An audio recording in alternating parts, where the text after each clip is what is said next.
listening www.bcfm.com. Besi Radio, ceriakan harimu.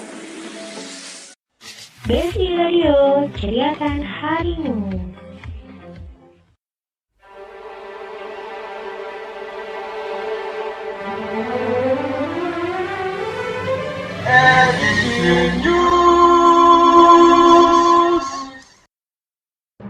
Selamat pagi pendengar setia BSI Radio. Jumpa lagi dengan saya Anur Ahmad dalam Suara Berita di BSI Radio. Sejumlah berita hangat telah kami siapkan untuk Anda pagi ini. Di antaranya, buruh dan mahasiswa gelar aksi 21 Mei untuk memperingati Hari Buruh berserta peringatan 24 tahun Reformasi dan Hari Pendidikan Nasional. Puluhan rumah di Kebayoran Lama hangus di lahap si jago merah. Rumah makan Saung 3 Depok ditimpa longsor. Hepatitis akut misterius pada anak menjadi momok baru yang menakutkan bagi para orang tua. Disduk Capil Kota Depok mensosialisasikan peraturan baru nama DEKTP. Peraturan baru perubahan plat nomor kendaraan menjadi putih. Ganjil genap di Jakarta ditambah menjadi 25 ruas jalan. Pembangunan underpass Jalan Dewi Sartika Depok ditutup, imbaskan macet. Perayaan kenaikan Isa Al-Masih 2022 di Gereja Katedral kembali digelar Pekan Lebaran Betawi setelah 2 tahun pandemi. Informasi pertama datang dari buruh dan mahasiswa gelar aksi 21 Mei untuk memperingati Hari Buruh berserta peringatan 24 tahun Reformasi dan Hari Pendidikan Nasional. Untuk memperingati Hari Buruh Internasional yang bertepatan dengan Hari Pendidikan Nasional dan peringatan 24 tahun Reformasi, sejumlah elemen buruh dan mahasiswa melakukan orasi di depan Patung Kuda Jakarta Pusat pada Sabtu 21 Mei kemarin. Aksi demo tersebut berlangsung sekitar jam 10 pagi. Aksi tersebut tidak hanya dihadiri oleh mahasiswa dan komunitas buruh, tetapi aksi demo ini juga dihadiri oleh masyarakat setempat. Menurut Ketua Umum Kongres Aliansi Serikat Buruh Indonesia atau disingkat KASBI, Nining Alitos, aksi demo ini dilatar belakangi oleh keadaan harga bahan pokok dan komoditas lainnya yang semakin naik. Nining mengatakan bahwa aksi demo ini bertujuan untuk menuntut kepada kekuasaan rejim, di mana situasi kondisi rakyat Indonesia semakin tidak baik-baik saja. Sehingga aksi ini menuntut dicabutnya Omnibus Law Undang-Undang Cipta Kerja. Hentikan revisi UU Peraturan Pembentukan Perundang-undangan. Selain itu, para buruh dan mahasiswa menilai pemerintah tidak terlalu memperhatikan kesejahteraan rakyat, khususnya kepada kalangan pekerja atau buruh yang rentan dieksploitasi. Nining menambahkan bahwa para buruh dan mahasiswa menuntut untuk menghentikan tindakan represif dan kriminalisasi terhadap seluruh gerakan rakyat. Para buruh juga menuntut hentikan segala tindakan pengusiran pengambil paksaan tanah sumber kehidupan masyarakat.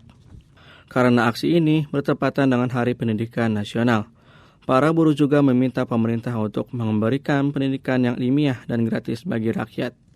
Nining juga menyampaikan bahwa para buruh dan mahasiswa menginginkan tangkap dan adili para koruptor dan meminta untuk menyita aset untuk kepentingan bangsa.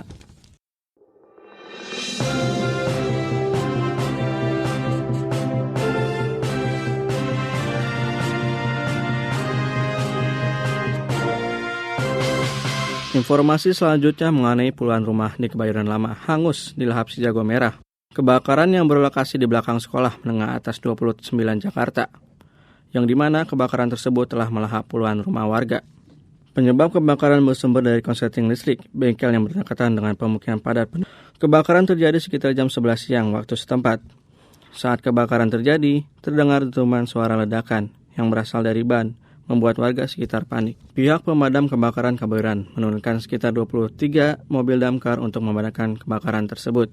Pemadam kebakaran membutuhkan waktu sedikitnya 1 jam untuk memadamkan kobaran api. Para korban yang rumahnya terbakar diungsikan untuk sementara ke balai RW setempat. Dalam kejadian ini tidak ditemukan korban jiwa, melainkan hanya beberapa korban yang mengalami luka ringan.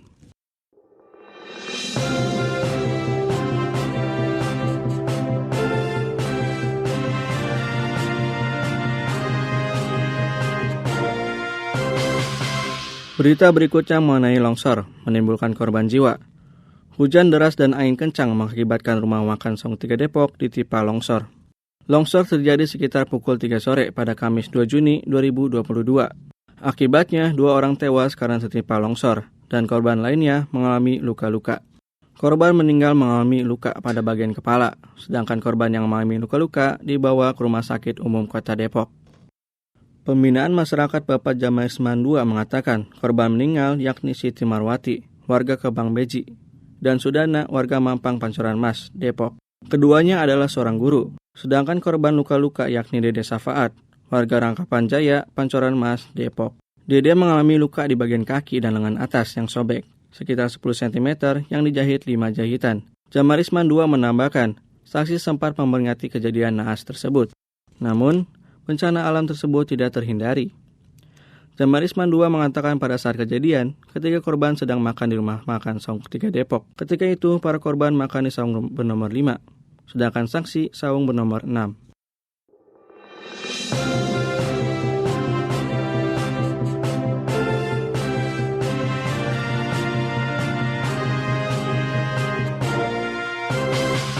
Berita selanjutnya datang dari dunia kesehatan. Hepatitis akut misterius pada anak menjadi momok baru yang menentukan bagi para orang tua. Pada bulan April 2022, World Health Organization atau biasa disebut dengan WHO mengumumkan penyakit menular terbaru yang diberi nama dengan hepatitis misterius. Badan Kesehatan Dunia WHO telah menerima laporan lebih dari 600 kasus hepatitis akut di 30 negara, termasuk di Jepang, Amerika Serikat, dan juga Indonesia. Menurut WHO, usia anak-anak yang mengidap penyakit misterius ini berkisar dari 1 bulan hingga 16 tahun. Namun, lebih dari 75% kasus terjadi pada anak di bawah usia 5 tahun. Menurut dokter spesialis anak Harman Mawardi, penyebab kasus hepatitis yang sedang hangat dibicarakan dunia masih misterius. Namun, secara umum hepatitis itu biasanya disebabkan oleh virus. Sejauh ini tidak ditemukan adanya virus hepatitis A, B, C, D atau E yang telah diketahui sebelumnya di dalam hepatitis misterius ini, terutama terkait dengan gejalanya. Harman Mawardi mengatakan, tidak ada bukti keterkaitannya virus terbaru dari hepatitis misterius ini dengan virus COVID-19. Harman Mawardi menyebutkan, penularan virus hepatitis biasanya menular melalui feral oral. Juga dapat menyebar melalui sistem pencernaan lewat makanan atau minuman yang sudah terkontaminasi feses penderita hepatitis.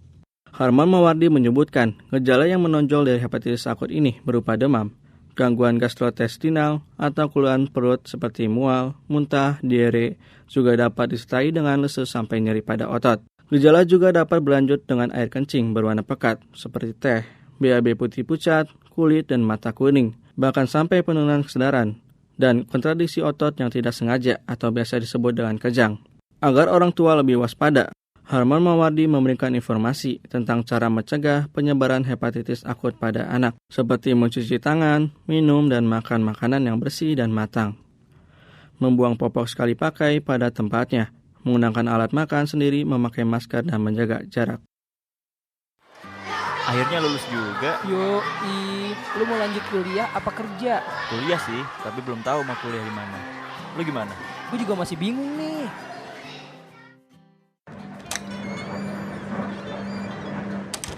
Salam kek, Dek. Iya, maaf. Kira-kira kuliah yang enak di mana ya, Bang ya? Kuliah mah bukan enak apa enggaknya, tapi masalah cocok dan sesuai sama bidangnya. Terus gimana dong, Bang? Mendingan kamu masuk kampus lama abang aja, BSI, pasti cocok dah. BSI kan D3, Bang. Kenapa harus D3? Dibanding sama S1, program Akademi D3 lebih cepat selesai. Kalau lanjut ke S1 juga gampang. Terus? Kuliah lebih efisien, biayanya murah, dan lebih banyak praktek lagi. Lulusan D3 juga gak kalah kok sama S1. Makanya, kuliah BSI aja.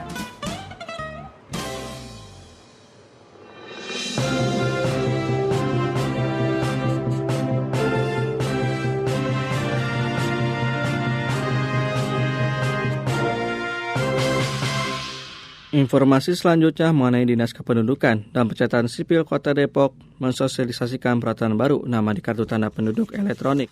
Berdasarkan Peraturan Menteri Dalam Negeri atau Permendagri Nomor 73 Tahun 2022 tentang pencatatan nama pada dokumen kependudukan yang ditandatangani Menteri Dalam Negeri atau Mendagri.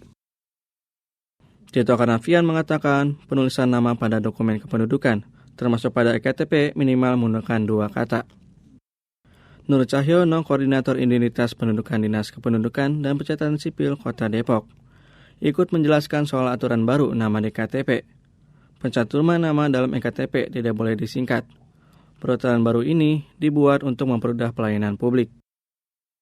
Nur Cahyono mengatakan pencatatan nama pada KTP dan dokumen pendudukan lainnya dilakukan oleh Disduk Capil Kabupaten atau Kota. Nur Cahyono menambahkan salah satu acuan dikeluarkannya peraturan baru ini karena banyaknya pendaftaran dari warga yang membuat suku katanya banyak dan warganya menggunakan angka pada nama di KTP-nya.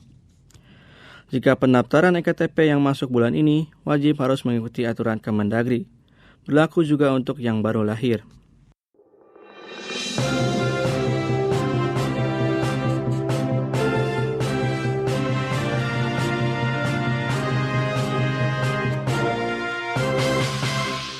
Informasi selanjutnya datang dari peraturan baru, perubahan plat nomor kendaraan dari hitam menjadi putih.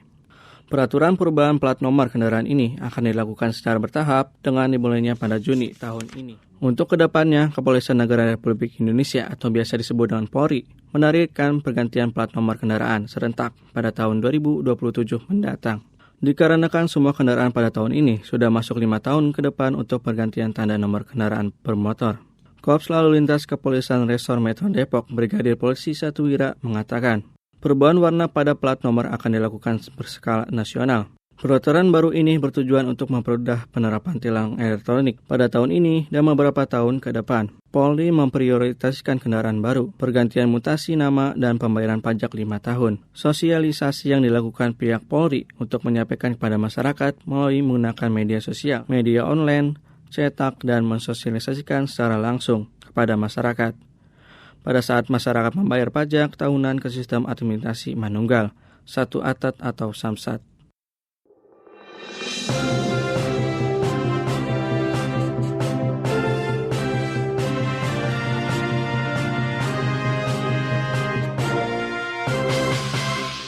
Berita selanjutnya mengenai berlakunya 6 Juni tahun ini.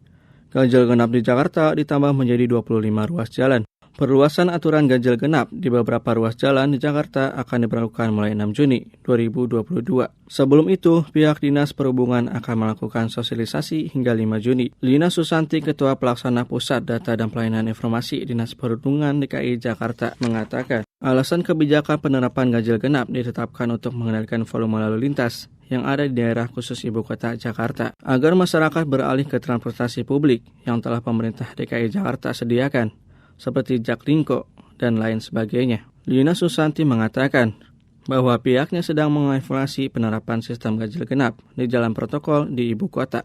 Dishub DKI sedang menyiapkan perluasan jalur ganjil genap menjadi 25 ruas jalan yang sebelumnya hanya 13 ruas jalan. Jam operasional ganjil genap akan dimulai pukul 6 pagi hingga 10 siang dan pukul 4 sore hingga 9 malam dan hanya berlaku pada setiap Senin hingga Jumat.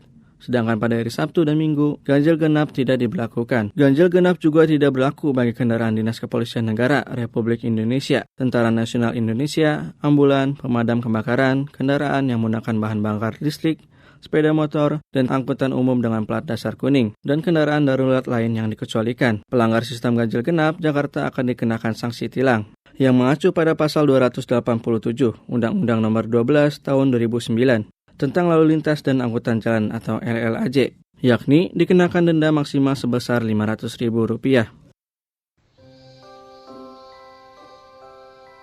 Wah, ada makanan nih. Makan ah. Kong, udah cuci tangan belum? Cuci tangan? Engkau kan gak habis dari luar. Dan engkau bersih kok. Bukan masalah dari luarnya, Kong. Mau habis dari manapun, tetap harus cuci tangan, Kong. Biar gak ada penyakit yang ikut, apalagi kalau makan gini. Oh, gitu ya. Pantas waktu itu engkau kalau habis makan suka sakit perut. Ya udah deh, engkau cuci tangan dulu ya.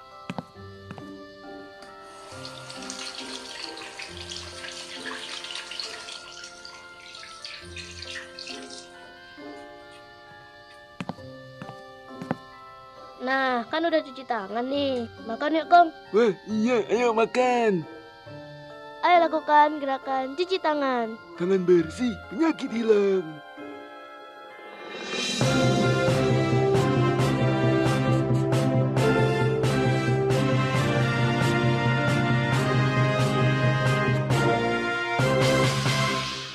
Berita selanjutnya datang dari pembangunan underpass. Jalan Dewi Sartika Depok ditutup dikarenakan adanya pembangunan underpass. Pembangunan underpass akan dilaksanakan 17 Mei hingga 31 Desember tahun ini, yang dilaksanakan oleh perseroan terbatas Nindya Karya. Penutupan jalan menyebabkan penumpukan kendaraan di beberapa ruas jalan, khususnya pada jam sibuk di pagi dan sore hari. Pembangunan underpass ini dimulai dengan peletakan batu pertama oleh Gubernur Jawa Barat, Ridwan Kamil. Kemacetan di hari pertama pemberlakuan rekayasa lalu lintas juga diperparah dengan banjir di Jalan Raya Sawangan, yang berdampak pada arus lalu lintas. Ditambah beberapa jalan yang sebelumnya menerapkan sistem satu arah, kini tidak memperlakukan aturan tersebut, seperti Jalan Nusantara Raya yang sudah terkenal dengan sistem satu arah. Kini kembali memperlakukan dua arah seperti regulasi pada beberapa tahun yang lalu. Pihak kepolisian resor akan terus melakukan sosialisasi terkait rekayasa lalu lintas yang sebelumnya telah disiapkan dan telah dilakukan Satuan Lalu Lintas Polres Metro Depok bersama Dinas Perhubungan Kota Depok. Menurut hasil evaluasi Polres Metro Depok, kemacetan dan penumpukan kendaraan terjadi karena banyak warga yang belum tahu tentang rekayasa lalu lintas ini.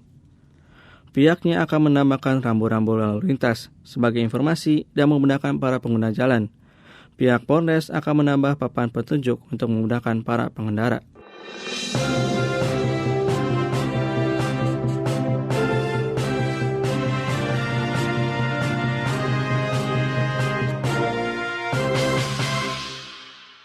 Berita selanjutnya mengenai perayaan kenaikan Isa Al-Masih 2022 di Gereja Katedral.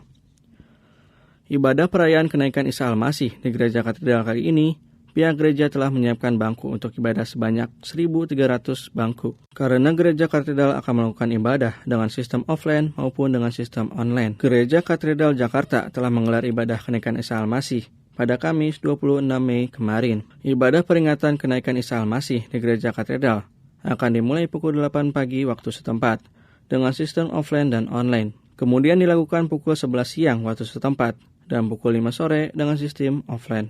Ibadah pagi hari akan dipimpin oleh Romo Alhani Rudi Hartok, sedangkan ibadah siang hari dipimpin oleh Romo Bernatus CH Triyudo Prastowo, serta ibadah sore hari dipimpin oleh Romo Yedi Mulyono.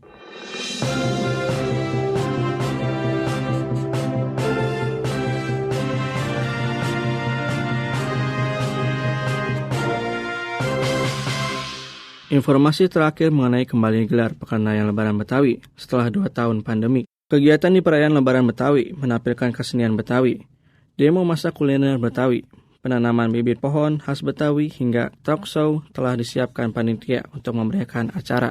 Memiliki tema ketupat Lebaran, Festival Lebaran Betawi yang digelar di Setu Babakan, Jagakarsa, Jakarta Selatan. Terdapat berbagai kegiatan seperti belajar produk khas Betawi, fashion, dan souvenir. Kegiatan ini diselenggarakan oleh Unit Pengelola Kawasan Pengarpungan Budaya Betawi Dinas Kebudayaan Provinsi Daerah Khusus Ibu Kota Jakarta, bekerja sama dengan pemangku kepentingan, Civitas Akademika, mitra instansi pemerintah dan swasta. Aat Sudrajat selaku pembawa acara Pekan Lebaran tahun ini mengatakan bahwa kegiatan Pekan Lebaran ini sudah melakukan agenda rutin tahunan yang diadakan oleh Unit Pengelola Kawasan Perkampungan Budaya Betawi, Dinas Kebudayaan Provinsi DKI Jakarta. Aat mengatakan, pengunjung Pekan Lebaran tidak dikenakan tiket atau biaya masuk, namun tetap membayar jika ingin jajan di kawasan Pekan Lebaran. Banyak pengunjung yang membawa serta anggota keluarganya untuk sekedar berjalan-jalan di sekitar bantaran Setu Babakan, sambil membeli jajanan kuliner khas Betawi seperti selendang mayang, kerak telur, hingga laksa yang dijual dengan harga kisaran mulai 10 hingga Rp25 yang terlekat di tenda-tenda pedagang yang berjejer rapi di sekitar bantaran Setu Babakan. Selain kulineran, pengunjung juga bisa mencoba menaiki perahu naga yang tersedia untuk sekedar berkeliling di Setu Babakan dengan membayar tiket sebesar Rp10.000 untuk keamanannya. Para pengunjung yang ingin menaiki perahu akan dibekali dengan pelampung.